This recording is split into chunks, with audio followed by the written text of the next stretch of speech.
To draw the autonomic fiber arrangements, first draw representative preganglionic neurons for both the parasympathetic and sympathetic systems. Next, in the parasympathetic arrangement, show a long axon synapse on a ganglion within its effector tissue. Cranial and sacral parasympathetic ganglia lie either very close to or at the site of their target organ. Then show a postganglionic parasympathetic fiber project deep into its target organ. Next, show a sympathetic axon synapse on a nearby peripheral ganglion.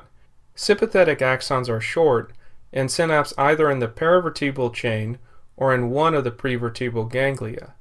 Preganglionic sympathetic fibers to the adrenal gland are the exception. They travel the long distance to synapse in it. Next, show a postganglionic sympathetic fiber travel a long distance to its target organ.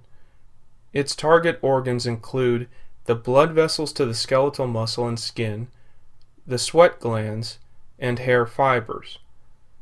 Indicate that both the preganglionic parasympathetic and sympathetic neurons release acetylcholine. Then indicate that all postganglionic parasympathetic fibers release acetylcholine and that all postganglionic sympathetic fibers release norepinephrine except the postganglionic sympathetic fibers to sweat glands, which release acetylcholine. The preganglionic sympathetic fibers to the adrenal gland stimulate the release of a different adrenergic neurotransmitter type, epinephrine, which assists in the fight or flight response. Neuropeptides are also released from both the pre- and postganglionic nerve terminals, a few of which we will label here. Indicate the preganglionic sympathetic fibers release enkephalin in substance P, and the postganglionic sympathetic fibers release neuropeptide Y. Then indicate the postganglionic parasympathetic fibers release vasoactive intestinal peptide.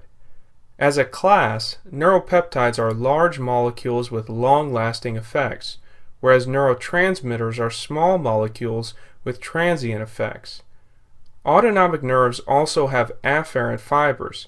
They comprise a large portion of the parasympathetic nerve fibers, but are only sparsely found within sympathetic fibers. Parasympathetic afferents mostly carry non-noxious stimuli. On the contrary, sympathetic afferents predominantly carry noxious information. This concludes our drawing of the autonomic fiber arrangements.